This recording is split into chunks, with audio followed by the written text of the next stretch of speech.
Hey everybody, welcome back to the Huffman house. Today is something brand new for us. Yep. We have a couple of roosters that we're going to process for the first time. Yeah, it's hot. Yeah. So yeah, we have two regular roosters and one silky rooster that need to go. So we're going to process them today. Yeah, this is our first time trying it. We watched a lot of YouTube videos trying to get a firm grasp on what we're doing, so hopefully we don't make too many mistakes. And yeah, this is more for our knowledge, but showing you kind of how we're doing it. Yeah. Our first time around. Like we said, we always like to show you our good, bad, and ugly, so wish us luck on hopefully this this is a good one. Yeah, hopefully. The roosters are 22 weeks old. Yep. So they're gonna go to. I'm gonna use them to make stock, but I probably will can some of the meat up. Yeah. Yeah. We get chicken and dumplings, a pot pie, whatever. Yeah. Something that you can stew the meat for a little while. So it's not tough. So I think that's what we're gonna do. Yeah. I'm gonna let Mike take over right here and just kind of show you our little setup. This, if we do decide to do meat birds in the future, this is not going to be our permanent. We have an area that we want to set up for that, but for today, this is going to be our classroom. Yep. So take it over. So last night, we went ahead and separated them out because that was the easiest time to do it for us. Yeah, it's real easy to grab chickens when they're sleepy. Yeah. Yeah. They're kind of like, yeah, they're kind of like in a coma or whatever. So this is station one. This is our holding pen and our kill cone. So we'll grab the birds, we'll put them in the kill cones, pop the jugular and the second vein, let everything drain out. So that'll be station one. Station two is the scald. Got a turkey fryer with the burner and a meat thermometer. We lost our turkey oil thermometer. Yeah, so you can see we're just at 107 right now. So it's still warming up. At ideal temperature? 150. Gotcha. My understanding. Correct me in the comments if I'm like way off. Any suggestions, please, people, put it in the comments because we will take all of it and learn. Yeah, so that's station two. Station three is our drill plucker. Now, we're not going to spend $500 on a barrel plucker if we're only doing two birds. And plus, we want to make sure that we can do it. And this is that we are going to do meat birds in the future. Yeah. So, if we get up to 25 or so meat birds or something like that, we might think about investing into a barrel plucker. But right now, I've just got a 20-volt drill and this drill plucker, and you just actuate it, and she puts off some spin. She does. So that's station three. So once they're plucked, we're gonna go over here to station four, which is our evisceration. Yeah, so now ideally this is not the table, but this is a camping table that we had. Yep. I did throw I got these on sale at the end of the season so that we can use it and just throw it away. Isn't it cute though? So ideally we were gonna, if we decide on it, we are gonna have a stainless steel setup that we would just do it on the table. I did bring some bowls with some soapy water for our hands if we just need to kind of dip in between getting the guts out or whatever, or finishing plucking or whatever we need to do. Just some junky towels if we need them, some paper towels. Most importantly are the knives. So this is the one that he'll use to kill, dispatch. I don't know if we could say kill. No, I don't think we can say kill. Dispatch. Yes. And then these he sharpened up, and that will help us to do what we need to do. To process them. Yeah. And then once they're processed, they're gonna go in a cooler with ice water. So that'll be station five. Yep. And they'll go there to rest until we can get them in the fridge, and then we'll let them. Okay. Then we'll let them. Sit for about 48 hours to season in the fridge and get the adrenaline out of them and all that. The adrenaline, they still have a little bit of adrenaline in them. So you want to let them rest for 24 to 48. We're going to go with the 48, just to kind of release the hormones and the tightness of everything. So we will be doing that. So now we probably won't show you all the blood and guts and glory. We will show you some things as we go along, and of course we will show you any mistakes we make or anything like that, because that's what we do around here. Yep. And all right, Mike, are you ready? I'm ready. Let's do it. 150.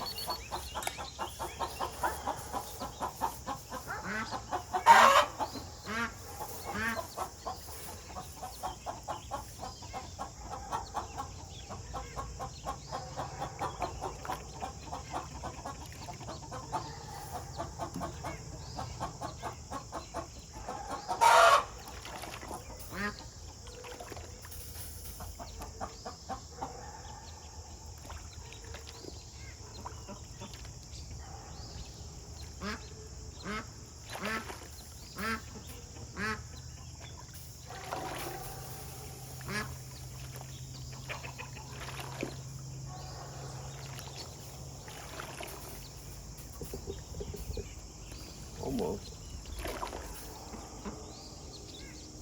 So here's Mike with the chicken.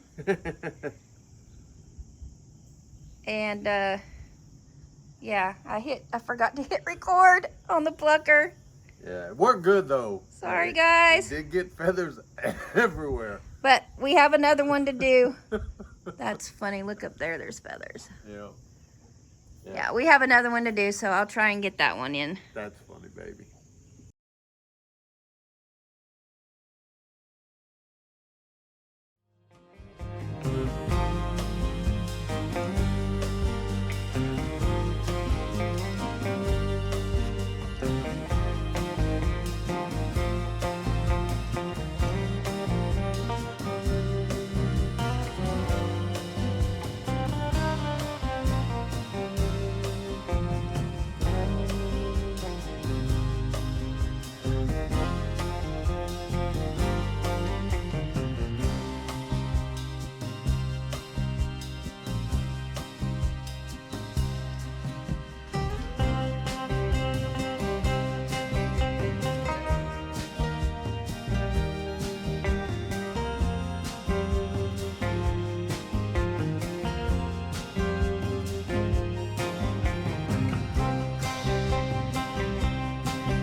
Guys, look, we did it. Our first chicken. First chicken.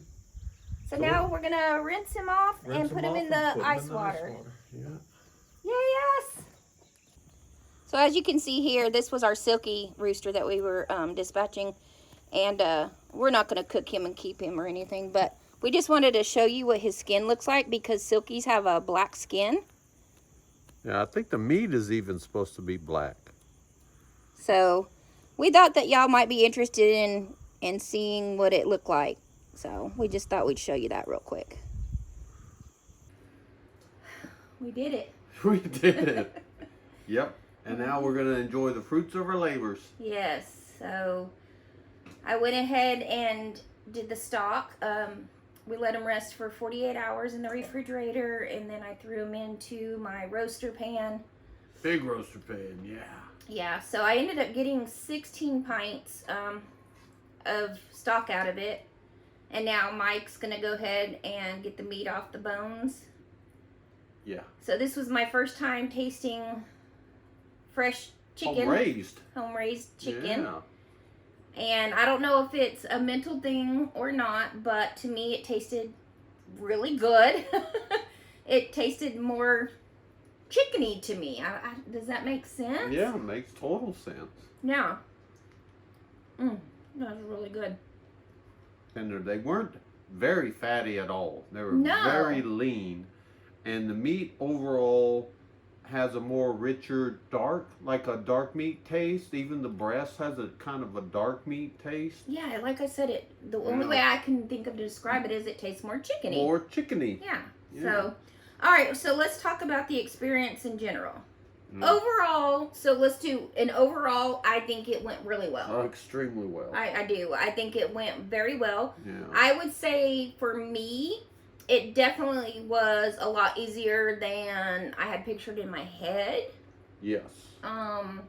Yeah, and you know, I've got to put it out to all the YouTubers and whatnot that put out videos about raising your own food and from live to food. Right. You know, that really, really helped us out and gave us a lot of confidence to go ahead and experiment and try it ourselves. Yeah. You know, so how did you feel as far as what you had perceived to what you felt?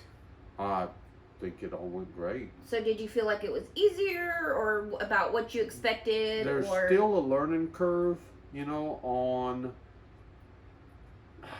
I don't know, a more efficient way of doing it. Yes, you know? Yes, and we'll get to that, but I mean, I'm talking generalities. Oh yeah, it was totally fine. I got a lot easier than what you thought. Yeah, a lot easier than what I imagined when we first said we're gonna do it. Yeah. Okay. So me too. So that kind of starts it off. Now, me and Mike, thank God, work really well together, and we learn really well together. So that helped a lot. I will say that the plucking with the drill plucker, I think went really great. For what it was, yeah, it worked great. Yeah. It really did. So timeline, because we did record everything, we didn't show you guys everything.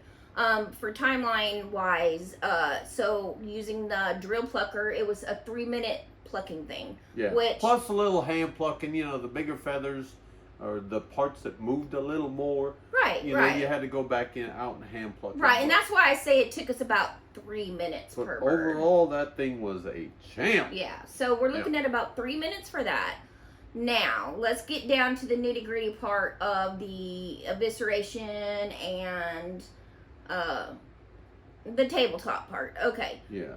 So that was a lot different than what I saw on the videos. And the only reason I think is because they weren't meat birds. They were fairly skinny little roosters. Very small. So the skin was all pretty tight, and there was they didn't have the girth or the bulges, like, you know. I agree. So everything was much small. And you know, I'm a big boy. I got big hands. Yeah, For me to even try to help with that part, we really had to grunt and grip. So when it came to having to go inside the cavity, his hand couldn't get in there. Nope. So it was kind of up to me to do that part, which it's not that was an issue or anything, but again, like I said, we like to learn together. So of course he wanted to also kind of have his hands in there and feel. Now that part took 16 minutes on our first bird. Yeah, it took a while. It took a long time. Again, it was a little, well, what's this? What's this? What if we do that? And yeah, so we were really careful. We didn't want to damage any meat, and we wanted to glean as much information on what we saw versus what we felt and what was what. So, as we pulled parts out, such as the kidneys or whatever, you know, we kind of looked at them and like, oh, okay, this is a kidney, okay, this is this. Now, watching videos of people doing it before, they always said that the lung stuck to the rib cage. Yeah. And they even got like a special tool or whatever that's supposed to get that out. Yeah, I mean, for the life of me, could not find this lung. And like I said, the cavity was very small. So Mike ended up having to kind of break open the cavity and get his hand in there because I couldn't find it. Yeah. Well, we found him. Yeah. I mean, eventually Mike, finally found it, and you do have to scrape. And once he found the first one, we were able to shine a light in there, and he was able to show me what it looked like, it was and where it was at, and to where I was able to see it. And so for she did the rest of that, no problem. Yeah. We didn't have to tug and pull to open up the cabinet. Right. And then on the second one, I was able to get the lungs like that, no problem. So, yeah, that took quite a while, and definitely, like you were saying before, we could definitely become way more efficient on that part for sure. Yeah. But go ahead. Knife sharpening. Yes. Yes. I had sharpened them the night prior to us doing it, and I used the hand sharpener that I use, for like the kitchen knives, and I was able to cut paper, but it didn't work that great for the chicken, know. So I need to think of a better way to get the knife sharper that works for the chicken. Yes. Yeah, so that's one of the things on our list to do better is definitely some knife sharpening. Yeah. I wish there was a way to find like somebody local that does knife sharpening or something. Well, it's just a skill I need to learn and or that, but I mean, like, when do you have time? I mean, you work a full-time job and we homestead, so. Well. Yeah, I mean, I'm just saying. Killing chickens every day. Well, that's true. Yep. But yeah, it's definitely something that I need to work on to prep us better for when we do. Yeah. If we had, 15 birds or 25 birds with the knives as, I can't call them dull, but they just didn't cut like they should have. Yeah, I mean, they worked, but it could have been better. It could have been better. For sure, yeah. Yeah. I think I need to strop them afterwards. I don't know. Like I said, it through paper, not a problem, but through the skin, it acted like it just didn't want to cut. Right. Yeah. So falling back into what you said as far as things we would do better or change. Yeah. The other thing would be on the scalding. He was dunking them by hand. Glove. Yeah. Yeah, rubber glove, big, thick, barbecue style rubber glove. Because I mean, I'm a welder and I burn myself. Yeah. Pretty constantly. You do. Yeah. That you do. But 150 degree water is pretty dang hot. Yeah. That was amazing. I'm thinking everybody else's thermometer ain't working on them videos because they just. Well, no, most of them had. Now the ones I watched had tongs or something in that. Oh yeah. Yes, the ones I see, they just grab them by the feet and just dunk. I said something to him about that, and he was like, "Oh no, I can handle it." Yeah, and I was like, 150 okay. degrees ain't much. Yeah, it's much. Yeah. So get a barbecue glove, or I don't think I could do it with tongs. I want to hold on to the bird. I'm telling you, their feathers waterproof until you get them soaked in a few times. That first dunk, they were like floating. I mean, they were just sort of like not going in at all. It was crazy. Yeah. So, it again, something to think about. 150 degree temperature, get a glove. Something to dunk them. Would be a lot better. Yeah. For sure. Yeah, so I mean, overall, I think those were the only things, getting better at the cleaning out and the blood and guts of it all, Yeah, so I think it was a positive experience. I definitely think that we should raise some meat birds. Yes. I think next year we're going to build us a chicken tractor, and we're going to start us off with at least 15. Yeah, I think 15 is a good number to start with for sure. Yeah. Yeah. Our hardest thing is you got to find feed for them. The proper feed, that high protein meat bird type feed, and everybody talks about the Cornish crosses, how big of a bird they raise, but being our first time, we don't want to go through the health hazards of feeding them too much or them having heart attacks and all that. So losing them left and right, we don't want to. Yeah. I don't want that to be my first experience for sure. So we're probably going to start with one of those Red Ranger breeds or whatever that all the different hatcheries have. Yeah. And grow them out. They'll give us a little bit more time with them. I think they're like a 12-week bird compared to an 8-week bird. And we won't name these. No. They're gonna be our meat birds. Meat bird, meat bird, meat bird, meat bird. Yeah. Meat bird. Yeah. So, I mean, we already grow our own pigs. We buy local beef. So, I think adding chicken to our list will be really great for us. Or repertoire. Yeah. So, all right. So, that was our first time experience. And I think it went well. I think so. And I think we're going to do it again. Yeah. Definitely. Definitely on the list. Yes, for Moving sure. Forward. Yeah. Yep. All right, guys. So thanks for joining us yet again. Appreciate and it. we'll see you next time.